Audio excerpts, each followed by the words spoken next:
새벽 기도를 나오는 시간이면 교회 건너편에 새벽부터 일찍이 일어나 가지고 열심히 걷고 계시는 분들이 계십니다. 새벽 시간에 일어나서 교회 예배드리러 나오고 기도하러 나오는 것도 사실 쉽지 않은 일입니다. 좀 더 자고 싶은 마음과 싸워서 이겨 일어나야 되고, 또 지쳐있는 육체와 싸워서 이겨야 나올 수 있는 시간이죠. 그런데 누가 시키는 것도 아닌데 새벽부터 일어나 가지고 새벽부터 걷고 있어요. 그러니까 제가 여기 교회에 도착할 시간이면은 그분들은 저보다 훨씬 일찍 일어나 가지고 그때부터 걷고 있었다는 얘기입니다. 그분들을 볼 때마다 속으로 이런 생각을 해봅니다. 아마도 저분들은 죽지 않으려고 걷는 걸 거야. 참 이 새벽이라는 시간이 어려운 시간이잖아요. 근데 그 시간을 박차고 일어나서 걷는다는 거는 죽음의 사선을 경험을 해봤기 때문에 내가 움직이지 않으면, 걷지 않으면, 운동하지 않으면 난 죽는다, 이 마음 가지고 새벽부터 일어나서 그렇게 열심히 걷는 거겠죠. 새벽이라고 하는 시간이 참 힘든 시간입니다. 이 절박한 마음이 없이는 일어나기가 힘든 시간이에요. 야곱이 천사와 밤새 씨름을 하고 하나님과 겨루어 이겼다라고 하는 이스라엘이라는 새 이름을 하나님께로부터 부여받은 시간이 이른 새벽 시간이었습니다. 또 모세와 이스라엘 홍해바다를 건너고 그 뒤를 쫓아오던 애굽의 군대가 하나님의 손길을 따라 홍해바다에 수장되었던 그 시간도 새벽 시간이었습니다. 가나안 정복 전쟁의 첫 번째 전투였던 여리고성 전투에서 일곱째 날 성이 와르르 무너진 그 시간도 새벽이었습니다. 아수리의 사내 군대가 하룻밤 사이에 송장으로 변해버리고 남유다의 히스기야가 승리를 거두었던 그 시간도 새벽이었습니다. 다윗이 그 위험한 순간순간마다 새벽을 깨우면서 하나님의 도우심을 받았고요. 예수님도 역시 마찬가지로 새벽 미명이면은 한적한 곳을 찾아가서 하루를 시작하기 전에 오늘도 내가 하루를 살면서 만나게 될 수 없이 많은 대적들과 또 수많은 장애물들을 극복할 수 있는 힘을 아버지께로부터 받았습니다.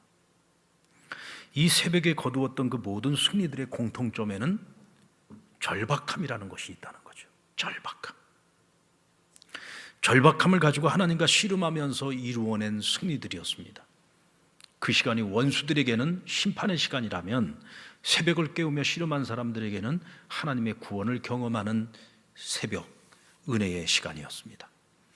이들이 하나같이 경험했던 그날의 새벽은 평생에 잊을 수 없는 새벽이었죠. 평생에 잊을 수 없는, 잊고 싶어도 잊을 수 없는, 영원히 그의 삶 이후에 그들의 삶에 끊임없이 영향을 미칠 수밖에 없는 그런 위대한 사건들이 일어났던 새벽입니다.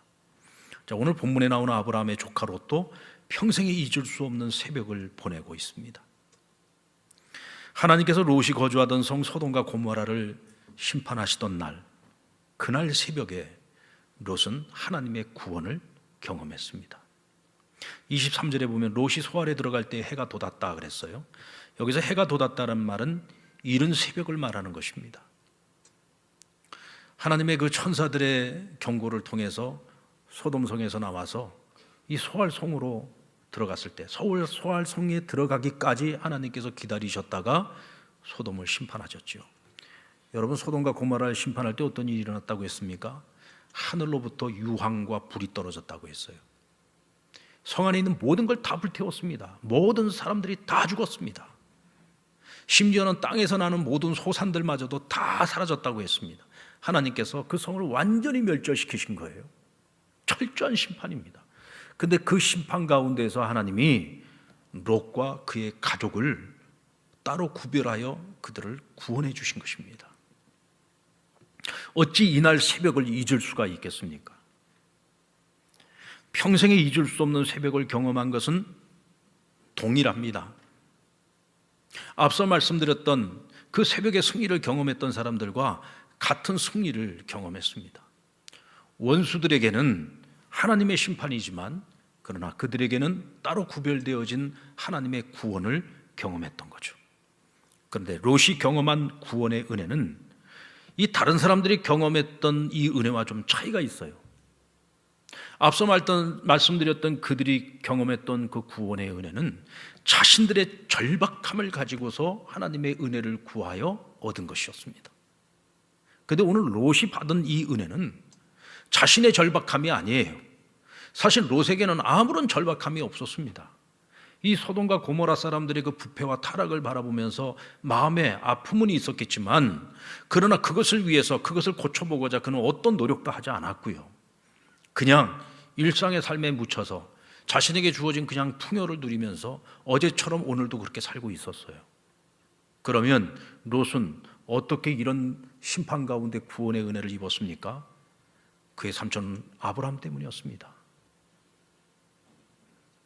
그의 삼촌 아브라함이 이 롯을 구원하고자, 소돔성을 구원하고자 천사와 씨름하지 않았습니까?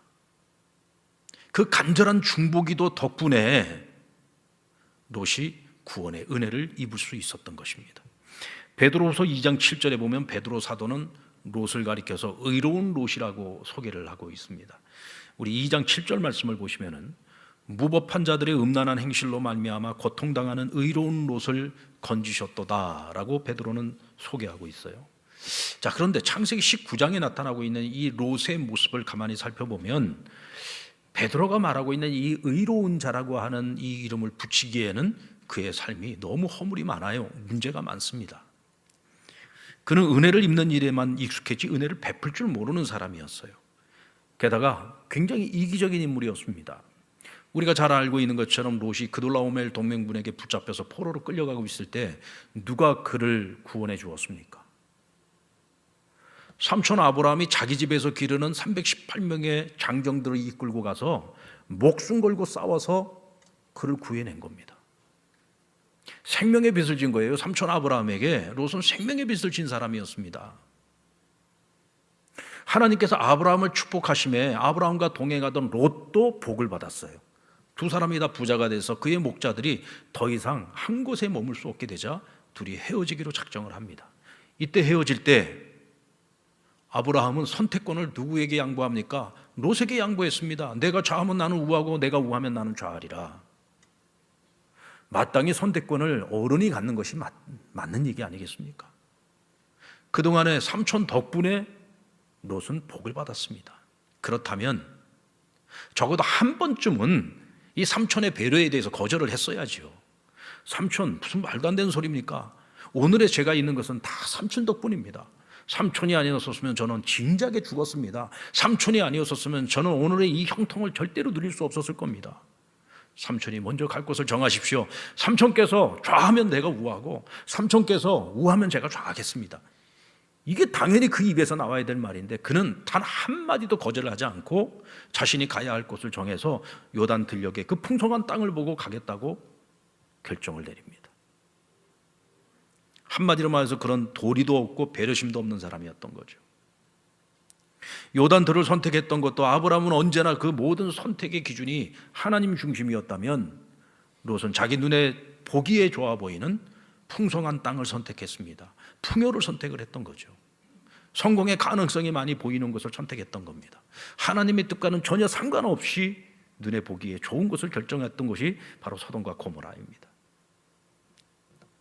그리고 자신의 두 딸과 결혼할 사위에게 하나님이 이성을 심판하실 거라는 것을 천사로부터 듣고 난 후에 그들을 불렀어요. 이제 하나님께서 이성을 심판하실 것이니 빨리 여기서 도망쳐 나가야 된다. 그 말을 들었을 때 두 사위 될 사람들이 뭐라고 얘기했어요? 농담으로 여겼다고 했습니다. 농담. 앞으로 장인이 될 어른입니다. 그런데 그 어른의 말을 듣고 그것을 농담으로 여겼을 정도라고 하면은 이 롯이라고 하는 사람이 자기 가정 안에서 어느 정도의 영향을 미치는 사람인지를 알 수가 있죠. 전혀 영향을 미치지 못하는 그런 가장이었다는 거예요. 그의 말에 권위가 없었다는 얘기입니다. 그러니까 결국은 그 성을 빠져나와서 절대로 뒤돌아보지 말라는 천사의 경고가 있었음에도 불구하고 그 아내는 이 소돔성에서 이거 풍요로웠던 그 지난날의 추억을 버리지 못해서 뒤돌아보다가 결국은 소금 기둥이 되는 비극을 맞이하지 않았습니까? 게다가 그는 성을 빨리 빠져나가 높은 산으로 도망치라는 천사의 경고를 듣고도 16절에 보면 지체했다 그랬어요. 여러분 지금 온 성이 다 불타서 심판을 받아야 되는 상황이에요. 한시가 급합니다. 지금 몸만 빠져나오는 것도 지금 힘들고 어려운 상황인데 왜 지체했을까요? 왜 머뭇거렸을까요? 이곳에 두고 떠나야 되는 것들이 너무 많은 거예요. 포기해야 되는 것들이 너무 많은 겁니다. 그러니까 떠나지를 못하는 거예요. 그것을 보다 못한 천사들이 마음이 급해서 어떻게 했다 그랬어요? 그들의 손을 붙잡고 억지로 성 밖으로 이끌어내었다고 했습니다. 억지로 이끌어낸 겁니다. 지체하고 있으니까, 머뭇거리고 있으니까, 결단을 못 내리고 있으니까 천사들이 그들이 마음이 급해가지고 그들을 붙잡아서 이끌어낸 거예요. 멀리 산으로 도망치라고 하는데 롯이 뭐라고 했습니까?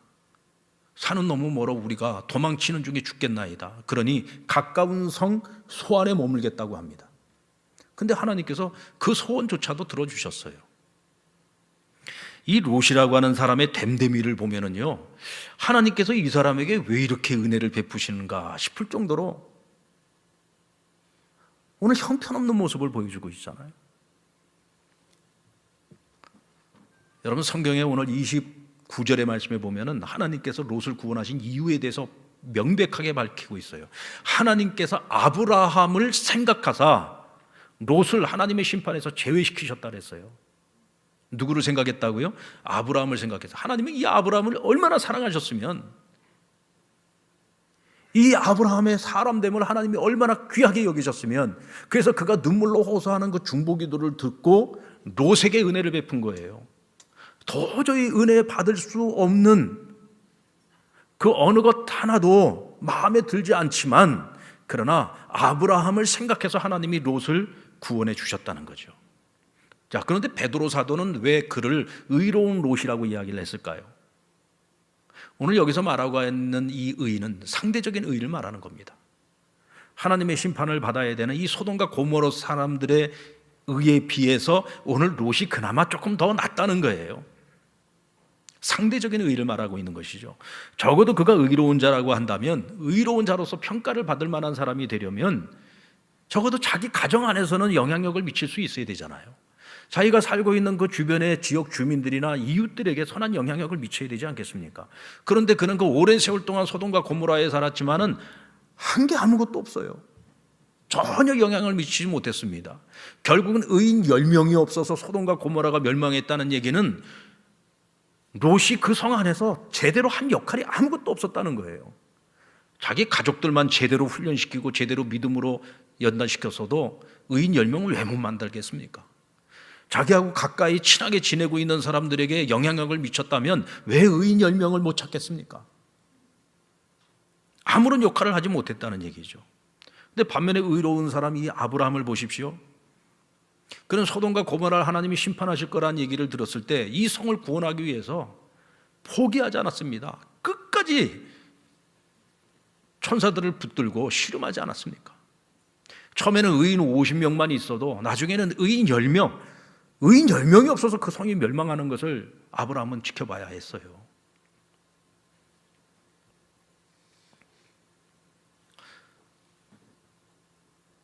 우리는 이 롯의 이야기를 들으면서요, 그래도 나는 롯하고 좀 다르지라는 생각을 하려는지 모릅니다.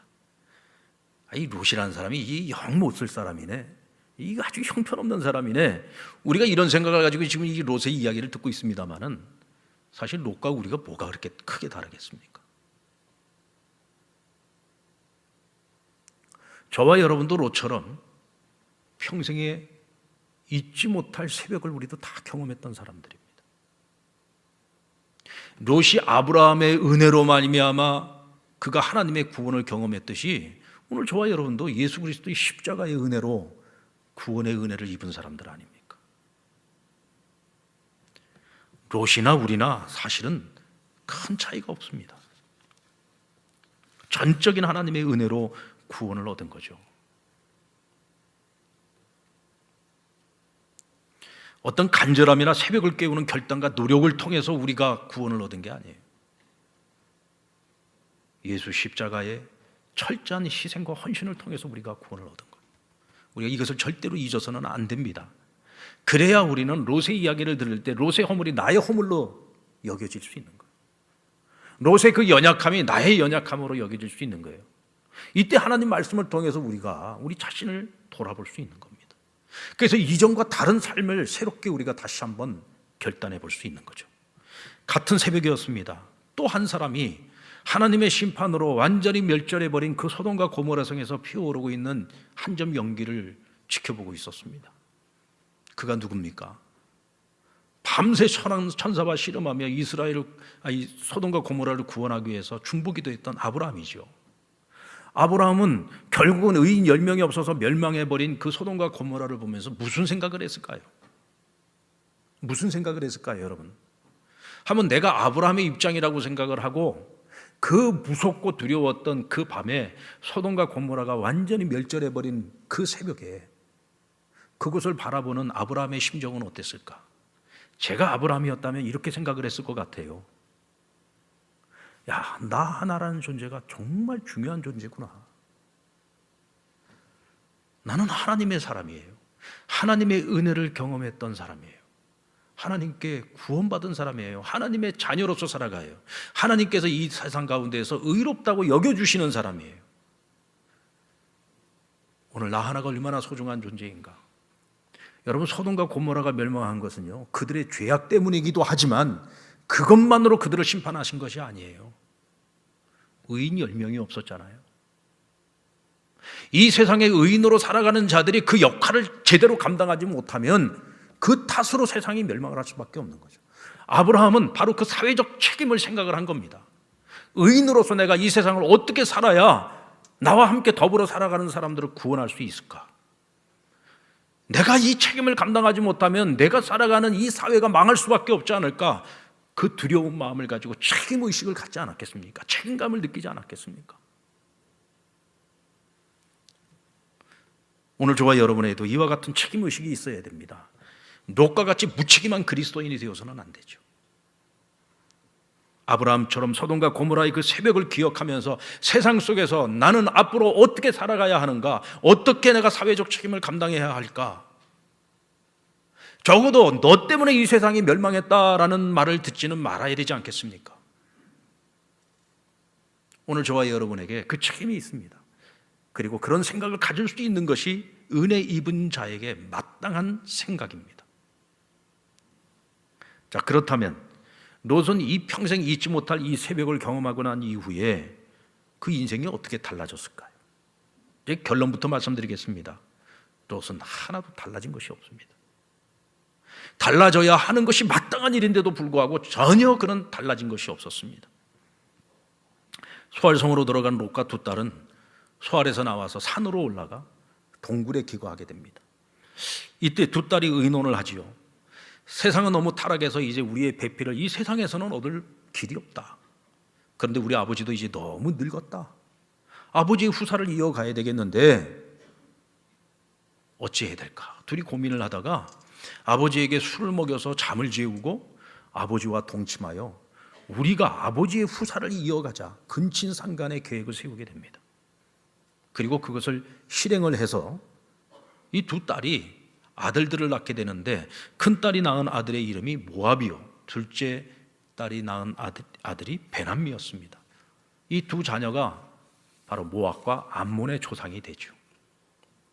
우리가 잘 알고 있듯이 모압과 암몬은 이스라엘과 철천지 원수가 되어서 하나님을 대적하고 이스라엘을 대적하면서 끊임없이 이스라엘의 앞길을 가로막는 아주 장애물 역할을 했잖아요. 이해할 수 있듯이 롯은 하나님의 은혜를 잊고서도 이전보다 더 나은 삶을 전혀 살아내지 못했습니다. 왜 그랬을까요? 소돔성에 두고 온 자신의 평생을 쌓아 올렸던 모든 재산 다 불타버렸습니다. 다 잃었어요. 심지어는 아내마저 잃었습니다. 여러분, 소돔성이 불타던 그날 새벽에 그는요, 하나님 앞에 처절한 회개를 했어야 했습니다. 지금까지 내가 잘못 살아온 것에 대해서 아브라함과 함께 했고 하나님을 아는 자요, 하나님을 한때 예배했던 사람 아닙니까? 그런데 그 성 안에서 전혀 아무런 역할도 하지 못했던 자신의 죄에 대해서 철저한 회개가 필요했죠. 그런데 성경 어디를 보더라도 롯이 회개했다는 얘기가 없어요. 오히려 그는 무엇을 하고 있었습니까? 절망에 빠져 있었습니다. 낙심에 빠져 있었습니다. 평생을 쌓아올렸던 모든 걸 다 잃어버렸습니다. 아내마저 잃어버렸습니다. 이미 지나간 것, 잃어버린 것에 대한 집착을 내려놓지 못하고 늘 술에 취해 있었던 거죠. 심지어는 두 딸에게 근심거리거리, 걱정거리가 되었습니다. 이후에 그에게 남겨진 이야기는 한 가지밖에 없어요. 모압과 암몬의 조상이 되었다는 얘기밖에 없습니다. 그게 롯의 이야기의 마무리죠. 이 얼마나 부끄러운 이야기입니까? 초대교회 이후로 교회 역사에서 전염병과 교회의 관계는 굉장히 특별했어요. 이 전염병은 항상 교회의 흥망성쇠를 이루는 변곡점에 있었습니다. AD 165년, 249년, 251년에 세 차례에 걸쳐서 이 로마에서 아주 큰 대역병이 돌았어요. 오늘날 이 코로나와 같은 이런 역병이 돌았던 겁니다. 이때 로마 인구의 4분의 1 이상이 이 역병으로 죽었어요. 하루에 5천 명 이상이 죽어나갔습니다. 죽음의 그림자가 그냥 온 로마를 뒤덮고 있었던 거죠. 사람들이 길거리에서 그냥 퍽퍽 쓰러져 죽습니다. 근데 어느 누구도 이 시체를 치우는 자들이 없었어요. 전염병이잖아요. 언제 이 병이 옮을지를 모르니까 사람들이 죽어있는 시체를 보고도 시체를 치우지 않고, 그러니까 그냥 온 도성이 전부 다 죽음의 냄새만 가득했습니다. 힘 있는 사람들, 권력 있는 사람들, 돈 있는 사람들은 이미 살 길 찾아 다 도시를 다 떠나버렸어요. 이 도시 안에는 힘없고 연약한 자들, 병들어 죽어가는 자들만 그 안에 가득했죠. 아무도 누구 하나 나서서 그들을 돌보는 이들이 없었습니다. 그런데 어느 날 저녁부터 밤이 어두워지면 검은 옷을 입은 사람들이 길거리에 나와서 시체를 치우기 시작했습니다. 누구의 도움도 받지 못한 채 누워서 죽음을 기다리고 있는 자들의 곁에 가서 그들과 함께 있으면서 그들의 곁을 지켜주면서 위로해주고 그들을 치료해주고, 그러다가 죽어나가는 이들이 있었습니다. 나중에 알고 보니까 이 사람들은 로마의 박해를 피해서 무덤 속에 들어가서 살고 있던 카타콤의 그리스도인들이었습니다. 그들이 여러분들 왜 죽음을 무릅쓰고 죽어가는 그 도시에, 그 죽어가는 그 고통의 사람들, 전염병이 창궐하고 있는 그 사람들 곁을 지켜줬을까요? 우리 그리스도인들은 그리스도께 사랑의 핏을 진 사람들이기 때문에, 그리고 그리스도인들은 부활의 아침을 경험했던 사람들입니다. 죽음을 두려워하지 않는 거죠. 이미 예수 그리스도께 생명의 핏을 지고 있기에 그 핏을 죽음을 기다리고 있는 이 세상에서 아무런 희망도 소망도 없이 절망 가운데 죽어가고 있는 그 사람들을 구원하는 일에 자신들의 생명을 바쳤던 겁니다. 이때 생겨난 이름이요, 파라볼로나이라고 하는 이름입니다. 이것은 함께 있어주는 자, 함께 위험을 당하는 자라고 하는 뜻을 갖고 있습니다. 곁에서 위험을 무릅쓰면서 고난 중에 있는 자들, 고통 중에 있는 자들, 죽음을 앞두고 있는 자들을 옆에서 지키면서 그들을 돌보다가 그들도 죽어나갔던 거죠. 근데 놀라운 것은 AD 350년에 또다시 로마의 전염병이 돌았어요. 그때도 역시 마찬가지로 그들은 파라볼로나이라고 하는 옆에 함께 있어주는 자의 역할을 감당했습니다. 여러분, 놀라운 것은 로마 제국 인구가 그때 당시에 6천만 명 정도였는데 당시의 기독교인들의 숫자가 3,300만 명이었답니다. 1세기의 기독교는요 수천 명 정도밖에 되지 않았습니다. 그런데 4세기에 이르러서 로마 내에서 기독교인이 50%를 넘게 차지한 거예요. 어떻게 이런 대부흥이 가능했을까요? 여러분, 많은 말을 가지고서요 사람들이 변하지 않습니다. 말만 갖고 사람은 변하지 않아요. 사람들을 변화시키고 사람들을 구원에 이르게 하기 위해서는 먼저 믿은 자들이 철저한 자기 희생, 사회적 책임을 감당할 때 그와 같은 놀라운 역사가 일어나게 되는 것입니다. 오늘 이 땅을 살아가는 우리 그리스도인들이 지금 이 대역병의 시대에 나 하나만 살겠다는 생각을 내려놓고 우리가 지금 이 사회 속에서 이 절망과 낙심 가운데 있는 사람들을 위해서 우리가 어떻게 사회적 책임을 감당해야 될 것인가? 믿는 자로서, 그리스도인으로서, 하나님 앞에 사랑의 빛을 진 자로서 우리는 무엇을 해야 될 것인가? 이걸 고민해야 됩니다. 지금 나 하나만 사는 것, 이것이 중요한 것이 아니라 나 하나 사는 것을 넘어서서 우리가 다 함께 어떻게 살아갈 수 있을까? 어떻게 살아남을 수 있을까? 어떻게 이 어려움을 극복할 수 있을까? 이것을 위해서 내가 희생해야 될 부분은 없는가? 내가 헌신해야 될 부분은 없는가? 이걸 끊임없이 고민해야 하고 그것을 우리가 작은 것부터라도 실천할 수 있어야 된다는 거죠. 이것이 평생에 잊을 수 없는 새벽을, 이 구원의 새벽을 경험했던 사람들이 마땅히 가져야 되는 마음이고 행동인 겁니다. 그런데 잊지 못할 새벽의 이 기억을 평생 가지고 살아가기 위해서 오늘 우리가 반드시 해야 되는 것이 있습니다. 그것은 하나님과 지속적인 관계를 맺는 것입니다. 롯은 그날 밤과 새벽에 특별한 경험을 했어요. 평생에 한 번 이런 경험을 했습니다. 천사를 만나는 경험을 했잖아요. 천사와 만나서 교제하고 천사와 만나서 소통했습니다. 그것으로 얻은 결과가 뭐예요? 구원의 은혜를 경험하지 않았습니까? 남다른 경험을 한 거죠. 특별한 경험을 한 겁니다. 근데 너무 안타까운 것은 그것이 처음이자 끝입니다. 그 이후로도 그가 계속해서 하나님과 만나고 교제하고 소통하고 예배하고 전혀 그런 말씀이 없어요. 그냥 그것으로 끝난 겁니다. 은혜를 입은 것으로 끝난 겁니다. 그래서 제가 처음에 말씀드렸잖아요. 은혜 받는 것은 잘하는데 은혜를 베풀 줄 모르는 사람이다. 받을 줄만 아는 사람이었던 거죠. 특별한 경험을 했는데도 불구하고 그 이후의 삶이 달라지지 않을 수밖에 없었던 거, 하나님과의 만남, 교제, 소통이 없었던 거죠. 여러분, 이게 실제로 있었던 일이랍니다. 어떤 사람이 산책을 하다가 이 날개를 다친 철새 한 마리를 발견을 했어요. 다른 동료 철새들은 다 먼 곳으로 떠나갔는데 이 철새만 같이 못 떠난 거예요. 날개를 다쳤으니까. 그 불쌍한 마음에 이 철새를 데려다가 자기 집에서 1년 동안 먹이고 치료해주고, 그리고 1년이 지나고 나서 철새들이 다시 이곳에 오면 이 철새들이 떠나갈 때 같이 떠나보내려는 계획을 가지고 있었어요. 그리고 1년이 지난 후에 이제 철새들이 돌아왔습니다. 그래서 같이 떠나보내려고 하는데 이 철새가 같이 떠나지를 못했어요. 또 이번에는 왜 못 떠났을까요? 너무 살이 쪄버린 거예요. 여러분, 새는 날라야 되잖아요. 새는 날라서 먹잇감을 찾아가지고 스스로 자생해야 되는 거잖아요. 그런데 1년 동안 그냥 먹을 거 갖다 주니까 날라야 될 이유가 없는 거예요. 먹이를 찾아서 자기가 고생해야 될 이유가 없는 거예요. 갖다 주는 것만 그냥 계속 먹은 거예요. 그러니까 살은 쪘어요. 다리는 굵어졌어요. 날지를 않으니까 날개가 퇴화돼 버린 거예요. 근육이 다 죽어버린 겁니다. 날지 못하는 새가 돼버린 거죠. 여러분들, 우리 그리스도인들은요, 그리스도인의 본분을 지킬 수 있을 때 우리가 영적인 생명력을 유지하면서 살아갈 수가 있어요. 우리의 기본이 뭐냐? 예배잖아요. 그리스도인, 우리 신앙인들의 기본은 예배에 있습니다. 우리가 예배를 제대로 못 드리고 있다? 하나님이 기뻐 받으실 만한 예배자로 살아가지 못하고 있다? 그렇다고 한다면 우린 지금 영적으로 병들어가고 있는 거고 영적인 생명력을 점점 잃어가고 있는 겁니다. 그 다음은 뭡니까? 말씀이죠.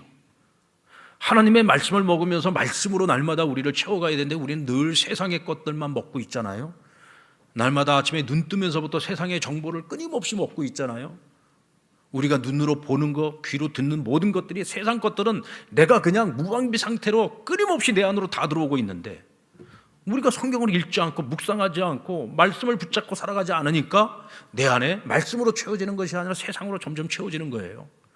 그러면서 나도 모르는 사이 영적인 생명력을 점점 더 잃어가고 있는 겁니다. 그나마 우리가 그래도 예배를 통해서라도 우리가 말씀으로 새 힘을 얻어서 한 주간을 살아갈 수 있는, 그래도 위로와 격려를 얻을 수 있었는데 우리 지금 코로나 오면서 우리의 예배가 무너져 버리지 않았습니까? 코로나가 일어나고 지금까지 2년 동안 단 한 번도 교회에 나와서 예배를 못 드린 성도들도 많이 있어요. 처음엔 그것을 가슴 아파하다가 이제는 거기에 익숙해져서 못 나오는 것이 아니라 안 나와버리는 성도들도 지금 늘어나고 있습니다.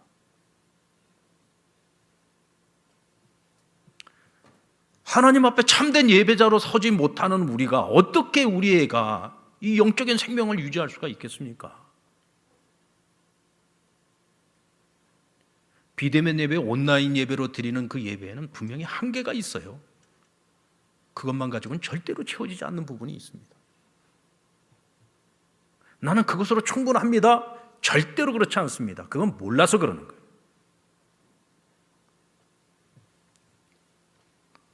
절대로 거기에 머물 생각을 하면 안 됩니다. 몸이 나와서 드리는 예배와 집에서 드리는 예배가 어떻게 같을 수가 있겠습니까? 그랬으면 진작부터 우리가 모여서 드릴 예배를 드릴 필요가 없는 거죠. 신령과 진정이라고 하는 것은 내 몸이 하나님 앞에 드려질 때 신령과 진정의 예배가 될 수 있는 겁니다. 못 나오는 것과 안 나오는 것은 다릅니다. 우리의 예배가 회복이 돼야 돼요.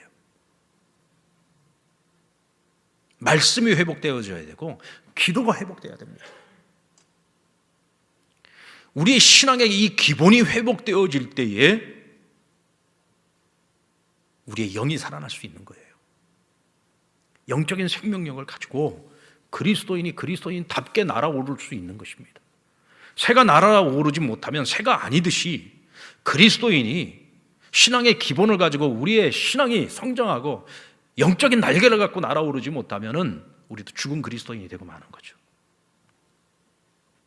그러므로 우리는 하나님과 지속적인 소통을 가져야 됩니다. 세상 사람들 중에는 죽지 않기 위해서 새벽부터 일어나서 걷고 있는 이들이 얼마나 많습니까? 그렇다면 우리 그리스도인들은 우리의 영이 죽지 않게 해서 우리의 영성이 죽지 않기 위해서 새벽을 깨워야 됩니다. 절박한 마음을 가지고 이대로는 내가 안 되겠다라고 하는 이 절박함을 가지고 이대로 가다가는 나 신앙 다 잃어버리고 나 이러다가는 좀 하나님과 점점 멀어져서 나중에는 하나님 없이 살아도 전혀 불편을 못 느끼고 내 양심에 전혀 꺼리낌도 없이 살아가는 하나님과 멀어진 자, 아니 하나님의 기억 속에서 사라져버리는 자가 될 수도 있겠구나라고 하는 그런 절박한 마음을 가지고 우리가 다시 새벽을 깨워야 됩니다. 하나님의 구원을 경험했던 그 부활의 아침을 우리가 다시금 소환해서 기억해내고 그날의 아침을 우리가 날마다 새벽마다 그것을 경험할 수 있어야 합니다. 여러분들 이제 추석도 지났고요. 이제 바빴던 일상들도 좀 정리를 할 때가 되었습니다. 우리가 벌써 9개월을 살아왔어요. 이제 남은 3개월. 우리가 9개월은 뒤돌아보면 좀 아쉬움도 남고 후회도 되고 내가 더 분발하지 못했구나. 내가 지금껏 너무 세상을 가까이 하고 하나님을 멀리 했구나. 오늘 우리의 마음속에 그런 마음이 조금이라도 있다고 한다면 이제 우리 남은 3개월은 이대로 살면 안 되죠. 3개월은 달라져야 됩니다. 그래야 우리가 한 해를 살고 난 후에 만족할 만한 한 해였다라고 고백할 수 있습니다. 여러분들, 근육이라는 것이 우리의 몸을 유지하고 있는데 사람이 늙으면은요, 이 근육이 다 빠져버립니다. 그래서 사람이 내가 늙었구나라고 하는 것을 언제 느끼냐면 근육이 빠져나간 것을 보고 느낄 수가 있어요. 그래도 몸 관리를 열심히 운동을 해가지고 근육량을 많이 잃어버리지 않은 사람들은 내가 아직도 청춘이라고 생각을 하는 거예요. 왜? 아직 근육이 많이 있으니까. 근데 나이는 그렇게 많지 않아도 근육이 다 빠져나가는 사람들은요, 내가 늙고 있다는 걸 느낍니다. 이 근육이 빠져나간다는 건 그만큼 생명이 줄어들고 있다는 얘기거든요. 근육도요, 조금이라도 근육이 남아있을 때 다시 운동을 해서 근육을 채워넣을 수가 있어요. 근육이 다 빠져나가고 나면은 이 근육을 다시 회복시키는데 정말 피와 땀을 흘려도 근육을 만드는 것이 쉽지 않습니다. 오늘 이 말씀을 들으면서 우리가 뭔가 경각심을 느끼고 내가 이대로 살면 안 되겠구나, 이대로 가면 안 되겠구나, 이 남은 한 해를 내가 이대로 살아서는 안 되겠구나, 이런 마음을 여러분들이 조금이라도 느낄 수 있다고 한다면 그것은 여러분들 안에 영적인 근육이 조금은 남아있다는 얘기예요. 그 영적인 근육이 남아있기 때문에 내가 이대로는 안 돼, 내가 운동을 해야지, 새벽이라도 일어나서 걸어야지, 이런 마음을 가질 수 있는 거예요. 근육이 다 빠져나간 사람들이 기다릴 수 있는 건 죽음밖에 없습니다.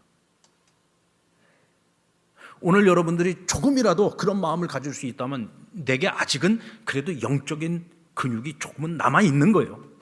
조금은 남아있는 거예요. 여기서부터 이제 우리 다시 시작하면 되는 겁니다. 여기서부터 다시 시작하면 그 근육을 키워가지고 어떤 바람이 불어와도 끄떡하지 않고 어떤 것이 와서 나를 넘어뜨리려고 해도 끄떡하지 않고 버텨낼 수 있는 우리가 힘을 얻을 수가 있어요. 나만 버텨내는 것이 아니라 쓰러지고 넘어지는 사람들을 내가 이렇게 세워줄 수가 있고 망해가는 멸망을 향해서 달려가고 있는 이 세상을 우리가 붙잡아서 완전히 쓰러지지 않도록 우리가 이렇게 세워낼 수가 있는 겁니다. 그런데 우리가 다 죽어버리면, 우리가 자포자기해버리면 빠져가는 이 근육을 그냥 이것이 운명이라니 생각하고 이제 죽을 때만 기다린다면 이 세상은 희망이 없는 거죠. 영적인 근육을 우리가 다시 길러내야 됩니다. 여러분, 우리가 지난 9개월 동안 제대로 못했다면 이번 남은 3개월 동안은 우리 한번 새벽을 깨워보십시다. 아멘. 지금 육신이 살겠다고 새벽부터 일어나서 걷는 사람들도 있잖아요. 영이 죽으면 끝입니다. 예수 십자가로 얻은 그 은혜를 우리가 다 잃어버리는 거예요. 새벽을 깨우고 예배의 자리를 회복하고 말씀과 기도의 자리를 회복하면서 영적인 근육을 키워가지고 이 세상에 희망이 될 수 있는 저와 여러분 되기를 바랍니다. 복의 근원이 되십시다. 롯과 같이 무책임한 그리스도인이 아니라 아브라함처럼 세상을 구원하고 세상을 살려낼 수 있는 그런 책임이 있는 그리스도인의 삶을 살아낼 수 있기를 주의 이름으로 축원합니다.